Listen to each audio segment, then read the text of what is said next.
Hello viewers, good evening. उम्मीद है आप सब कैसे होंगे। मैं आपका होस्ट आनंद त्रिपाठी आपके अपने यूट्यूब चैनल आनंद त्रिपाठी ऑफिशियल पे आप सभी का स्वागत करता हूँ। और ज़्यादा बात न करते हुए आज हम लोग कैलकुलस के बारे में समझेंगे कि कैलकुलस क्या है और कैलकुलस कितने तरीके का होता है, डिफरेंशियल कैलकुलस और इंटीग्रल। लेकिन कहीं आप ये तो नहीं समझ रहे हैं कि आनंद सर जो है मैथमेटिक्स तो नहीं पढ़ाने जा रहे हैं। यदि आप ऐसा समझते हैं तो ये बिल्कुल गलत है। आनंद सर मैथमेटिक्स नहीं पढ़ा रहे हैं, लेकिन हाँ, क्योंकि आनंद सर फिजिक्स पढ़ाते हैं और आप क्लास 12 के स्टूडेंट हैं और क्लास 12 में केवल फिजिक्स नहीं होती है बच्चों, मैथमेटिकल फिजिक्स होती है, कुछ मैथ के एप्लीकेशंस होते हैं।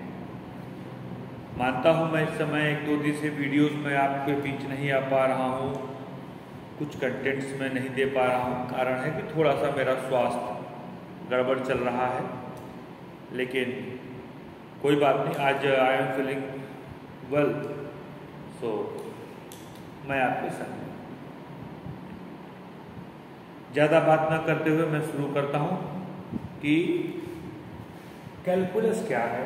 तो देखो, कैलकुलस जो बच्चे इंटरमीडिएट में हैं या जो बच्चे हाई स्कूल में होंगे, है ना, ऐसे बच्चों की मैं बात कर रहा हूँ, वो ये चीज़ें पढ़ते हैं। डिफरेंशियल कैलकुलस, इंटीग्रल कैलकुलस, दो चीज़ें हैं। ये क्या है और इसका इस्तेमाल फिजिक्स में क्या है, इस पे आज हम चर्चा करेंगे केवल। ठीक है, अब मैं आता हूँ बेसिक बातों को बताते हुए कि डिफरेंशियल कैलकुलस क्या है। पहले इस बारे में हम आप चर्चा करेंगे, तो इसको मैं जरा क्लियर कर रहा हूँ और डिफरेंशियल कैलकुलस के बारे में बताता हूँ। डिफरेंशियल कैलकुलस बेटा बहुत सिंपल होता है, इसके कुछ बहुत बेसिक रूल्स होते हैं जो मैं आपको बताता हूँ।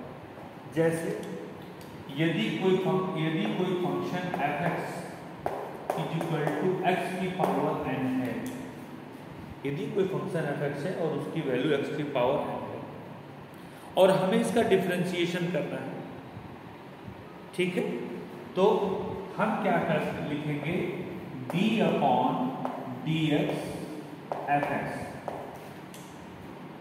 ये इक्वल टू हो जाएगा d/dx x की पावर n। और जब आप इसको डिफरेंशिएट करोगे तो ये हो जाएगा n x की पावर n-1। ठीक है, ये एक बड़ा ही बेसिक कॉन्सेप्ट है। हालांकि इसमें मैं इसके थ्योरेटिकल पार्ट में जाऊं, ग्राफिकल पार्ट में जाऊं, है ना, तो वो काफ़ी चीज़ें हो जाती है, इसलिए मुझे उतना आपको नहीं बताना है। मुझे सिर्फ अपने बच्चों को, अपने व्यूवर्स को ये बताना है कि आपकी क्या ज़रूरत है। जो आपके द्वारा मुझे मैसेजेस आते हैं, मेरे चैनल्स पे आते हैं, कभी कभी आप मुझसे इंटरेक्ट होते हैं तो बताते हैं कि सर ये चीज़ मुझे नहीं आती, या कभी कभी मैं भी ड्यूरिंग द लाइव सेशन या ड्यूरिंग द क्लास मैं ये महसूस करता हूँ कि मेरे बच्चों को ये नहीं आ रहा है और उनको फिजिक्स पढ़ने में दिक्कत होती है। तो मुझे यह महसूस हुआ कि मुझे इन बच्चों की इस एक तरीके की वीडियो बनानी चाहिए जो मेरे सारे व्यूवर्स, सारे स्टूडेंट्स जो पढ़ रहे हैं, उनकी ये प्रॉब्लम सॉर्ट आउट की जा सके। ठीक है, तो f(x) is a function, the value of f(x) is x की power n after differentiating d/dx। और आप समझिएगा, देखिए यहाँ पे जो फंक्शन है वो x के फॉर्मेट का है। उदाहरण के लिए मैं बता रहा हूँ, यदि मान लीजिए मैं लिखता f(t) is equal to x की पावर n, तो ये फंक्शन t के फॉर्मेट में था। यहाँ जो वेरिएबल है वो t है और यहाँ पे जो उसकी वैल्यू है x की पावर n के फॉर्मेट में था। यदि आप इसको लिखते जैसा कि पहले लिखे हैं कि d/dx ft is equal to d/dx x की पावर n, तो बेटा ये पोर्शन जो है गलत हो जाता। इसका कारण क्या है? क्योंकि ये जो डिफरेंशिएट आप कर रहे हो ये x के रिस्पेक्ट में कर रहे हो, जबकि फंक्शन हमारा t के रिस्पेक्ट में है। Both are different thing. मैं ये बताना चाहता हूं कि जो फंक्शन जिस फॉर्मेट में होगा, फॉर्मेट का मतलब जैसे ये फंक्शन t के फॉर्मेट में ft, ये वाला फंक्शन x के फॉर्मेट में fx, तो डिफरेंशिएशन भी उसी फॉर्मेट में होता है। ठीक है, इसलिए मैंने लिखा कि fx इक्वल टू x की power n d upon dx x की पावर n, और इसका आंसर आएगा ये। एग्जाम्पल पे कुछ दूसरा लेते हैं। एक क्वेश्चन और देख लीजिए। यदि कोई फंक्शन fx है और इसकी वैल्यू है x की पावर 7, आपसे कहा जा रहा है डिफरेंशिएट करके बता दो। तो बड़ा सिंपल है बच्चों, देख लो क्या लिखेंगे, d upon dx fx equal to d upon dx x की पावर 7। और डिफरेंशिएशन में मैंने बताया है क्या होता है, पावर कहाँ आ जाती है, इसके मल्टीप्लिकेशन में आप देख लो यहाँ बगल में लिखा हुआ है। तो ये क्या हो जाएगा, 7x की power 7 minus 1, that will become 7x की पावर 6। एक जो पैटर्न देख रहे हो, देखो पावर क्या हो रही है यहाँ पे, कम हो रही है। यहाँ पे पावर क्या हो रही है, कम हो रही है। हमारे मेन फंक्शन में x की पावर 7 था, but after differentiation we get the value 7x की पावर 6। तो हमारे क्या पावर कम हो रही है। और मैं बता दूं, बड़ा सिंपल सा कॉन्सेप्ट है ग्रुप। इंटीग्रेशन में क्या होती है, पावर ऐड होती है। डिफरेंशिएशन में चीजें कम होती हैं, इंटीग्रेशन में पावर्स। अब चीजें कम होती का मतलब पावर्स कम होती हैं, और इंटीग्रेशन में बढ़ जाती हैं। एक दूसरा एग्जाम्पल लेके समझा रहा हूं। सपोज करो कि y इक्वल टू 2x की पावर 7 प्लस 3 हो। ठीक है, अब आप इसको डिफरेंशिएट करो तो देखो इसको लिख सकते हो dy upon dx equal to d upon dx 2x की power 7 plus d upon dx 3 एक कांस्टेंट है, तो ये हो जाएगा 2x 2 इंटू 7 इंटू एक्स की पावर 6 प्लस 0। अब आपको सर d अपॉन डी 3 का 0 क्यों ले रहे हैं, तो बेटा एक रूल याद कर लो, रूल नंबर 1। पहला, किसी भी कांस्टेंट फंक्शन का डिफरेंशिएशन क्या होता है, 0 होता है। ये हो गया रूल नंबर 1, करेक्ट।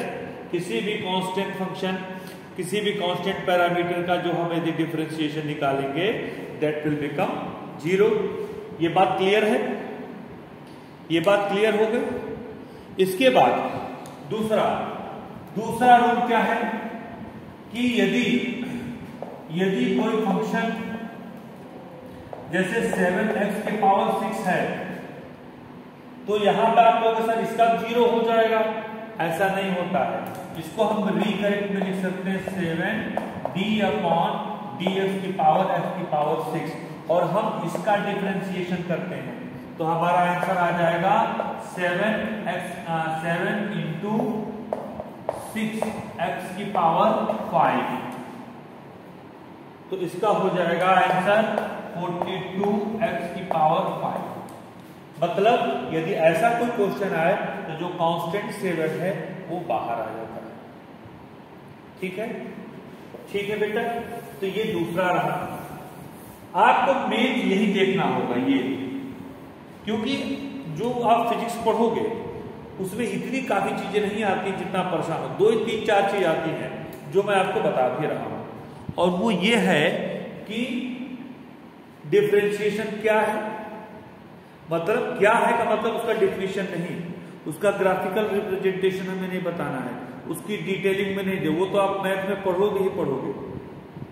आपको ये समझना है कि डिफरेंशिएशन का बेसिक फंडामेंटल क्या है, तो सबसे पहला फंडामेंटल क्या हो गया बेटा कि किसी भी कांस्टेंट का यदि डिफरेंशिएशन निकालते हैं बच्चों तो वो 0 होता है, पहली बात। दूसरी बात बेटा, यदि किसी फंक्शन का डिफरेंशिएशन करते हैं तो हो जाता है nx की पावर n-1, ये होता है। और जो तीसरी चौथी बातें हैं जो कि बहुत कुछ टिग्नामेट्रिकल फंक्शंस होते हैं। अब आप कहोगे सर टिग्नामेट्रिकल फंक्शंस क्या 10th में पढ़ा होगा, साइन थीटा, कॉस थीटा, या ऐसे देख लो साइन एक्स, ठीक है, cos x, tan x, cot x, sec x और कोसेक एक्स। ये वो पैरामीटर्स हैं जो आपके टिग्नामेट्रिक के फंक्शन कहे जाते हैं। टिग्नामेट्रिकल क्या कहे जाते हैं? फंक्शन कहे जाते हैं। ये बात समझ आई? तो इनका डिफरेंशिएशन कैसे होगा ये भी आपके सिलेबस में है, कोर्स में है। तो अब ये सारी बातें इसकी डिटेलिंग में मैं इसलिए नहीं जा रहा हूं क्योंकि मैं जो आपको अभी बता रहा हूं बेसिक बातें, वो इसलिए कि आप फिजिक्स में इसका इस्तेमाल कैसे करोगे। और बहुत डिटेल में जाना है तो मैथ तो आप पढ़ते ही हो, आपके जो टीचर्स होंगे जो आपको पढ़ाते हैं वो बताएंगे इस बारे में कि फंक्शन, उसकी डिटेलिंग बताएंगे, फंक्शन क्या होता है, उसकी उसका इस्तेमाल कहाँ कहाँ होता है, मतलब A to Z fundamental to top concept तक वो आपको लेके जाएंगे। बट मेरा उद्देश्य ये नहीं है, मेरा उद्देश्य बड़ा सिंपल है, जो कि मैंने महसूस किया है, आप लोगों ने मुझे काफ़ी मैसेज भी किए हैं, मिलके भी बताया है कि होता क्या है सर, बहुत प्रॉब्लम आती है। तो मुझे महसूस हुआ कि इस प्रॉब्लम को अपने व्यूअर्स के साथ शेयर करना चाहिए, उनकी समस्या को दूर करना चाहिए। और यदि आपको ये बात समझ में यहाँ पे समझाने के बावजूद नहीं आती है तो कोई चिंता की बात नहीं है। You can message me on my channel, that is Anand Tripathi official, उस पर आप करिए, मैं कोशिश करूँगा फिर से बताने की आपको हैं, हालांकि समझ आ जाएगा, कोई ऐसी बहुत बड़ी बात नहीं है। और कुछ चीज़ों को तो ये बेसिक चीज़ें कि किसी कांस्टेंट का डिफरेंशिएशन क्या होता है, आपसे कोई पूछे तो आप बता दो, कुछ नहीं होता है, 0 होता है। किसी फंक्शन का डिफरेंशिएशन निकालना हो तो क्या होता है, आपका समझो nx की पावर n-1 होता है। तो जो x की पावर n है, n कुछ भी हो सकता है बेटा, 0 हो सकता है, 1 हो सकता है, 2 हो सकता है, 3 हो सकता है, 100 हो सकता है, 1000, 1 लाख, कुछ भी। बट सॉल्व करेंगे तो आएगा यही, जब सॉल्व करेंगे तो हमारा यही आएगा, ठीक है, सॉल्व करेंगे तो हमारा यही आएगा।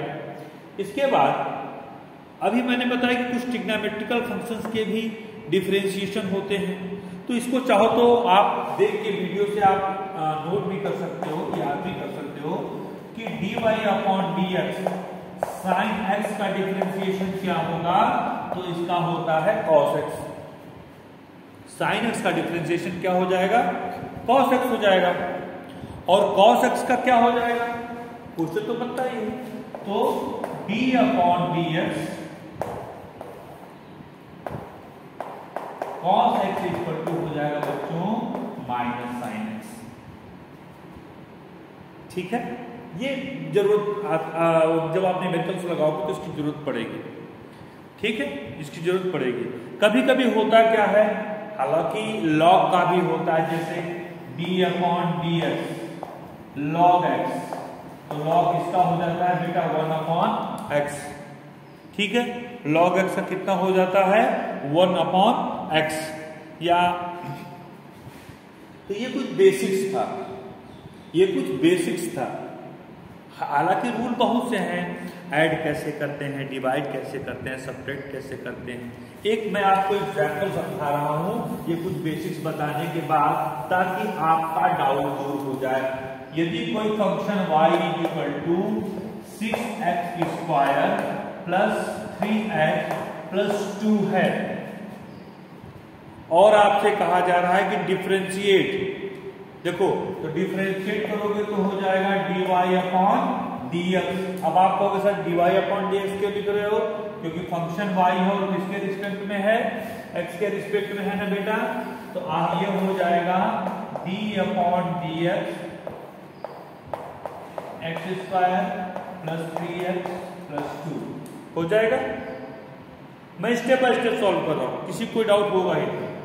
अब इसके बाद क्या हो जाएगा? ये 6 कांस्टेंट है तो ये हो जाएगा d/dx x²। ये 3 कांस्टेंट है तो d/dx x plus d/dx into 2। अभी मैंने बताया कि किसी कांस्टेंट का डिफरेंशिएशन क्या हो जाता है? 0 हो जाता है कि नहीं हो जाता है। तो अब इसको सॉल्व कर लो। इसका कितना हो जाएगा? 6 ब्रैकेट में हो जाएगा 2x प्लस 3 ब्रैकेट में हो जाएगा 1 प्लस 0। इसको सॉल्व करोगे हो जाएगा 6 2 जा 12x प्लस 3। तो dy/dx कितना आ गया बेटा? एकदम स्टेप बाय स्टेप। तो मुझे उम्मीद है ये समझ में आपको आएगा, और यदि नहीं समझ में आता है तो आप मुझे मैसेज करके बताइए, ठीक है।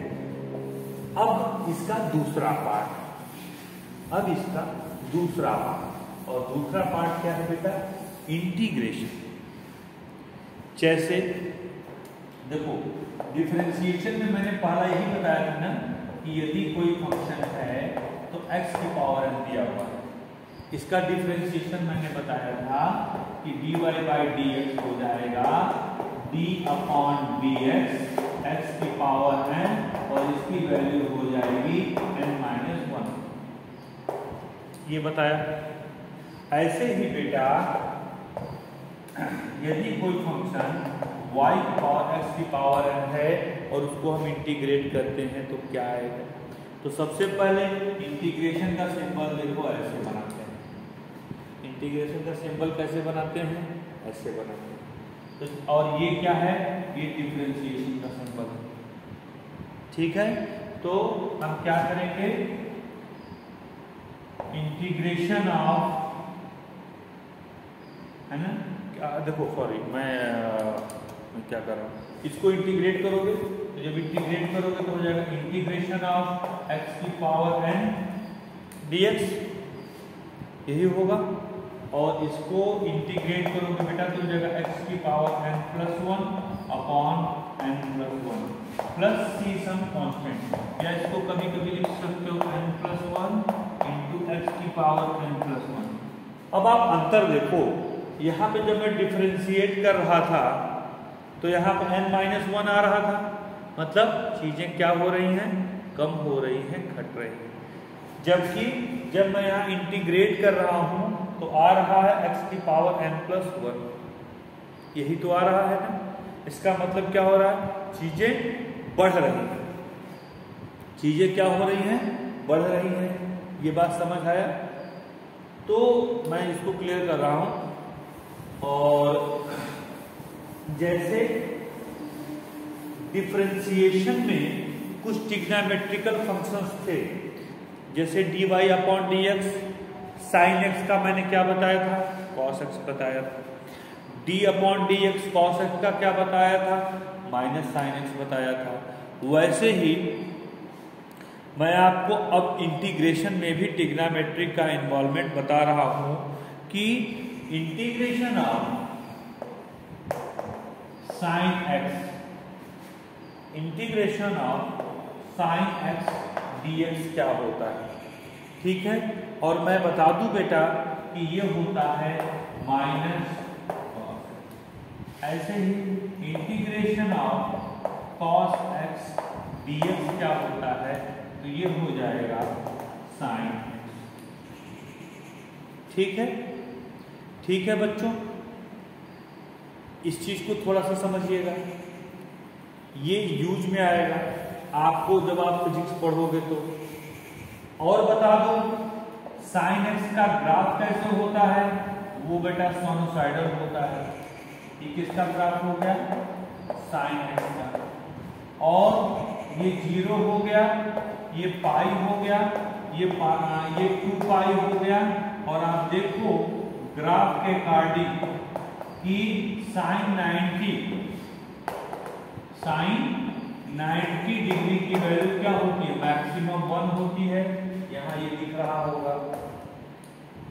और साइन 0 की वैल्यू क्या होती है, 0 होती है, मिनिमम होता है, ये भी दिख रहा होगा ग्राफ से। ठीक है, ये तो साइन के बारे में रहा।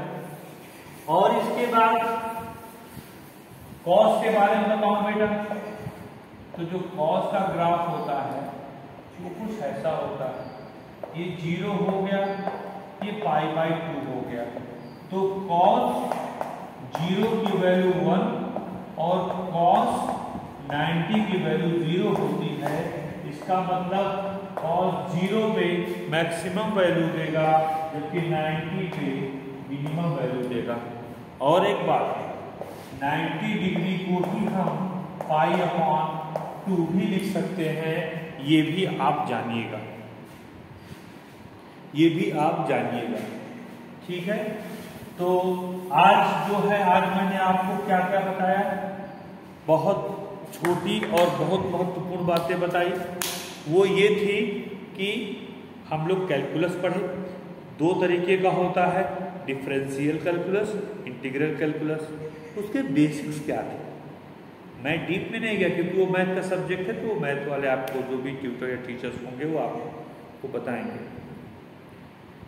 मुझे जो बताना था वो ये था कि जो हम मैथमेटिकल फिजिक्स पढ़ते हैं उसमें कैलकुलस का इस्तेमाल कैसे, और ये तो बेसिक फंडामेंटल था।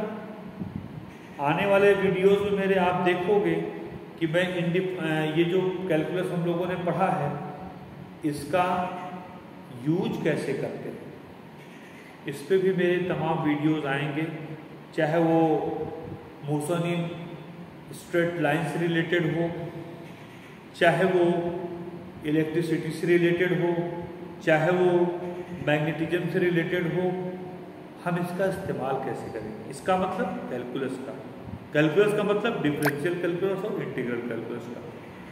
आज के लिए इतना ही। मुझे लगता है आपको ये समझ में आया होगा। समझ आया कि नहीं आया मैसेज करके बताना मुझे, ठीक है। और यदि आपको ये मेरा चैनल अच्छा लग रहा है, पसंद आ रहा है, तो आप खुद भी उसको सब्सक्राइब करिए, लाइक करिए, शेयर करिए और अपने साथियों के साथ, दोस्तों के साथ, सोसाइटी के तमाम उन लोगों के साथ जो हम लोग का विजन भी था, आपकी बात आपके साथ, उसमें मैंने अपनी बातें कही हैं, तो आपकी समस्या आनंद सर के साथ वो शॉर्ट आउट हो रहा है। उम्मीद है ये वीडियो आपको पसंद आया होगा। अधिक से अधिक देखिए, शेयर करिए। Thank you.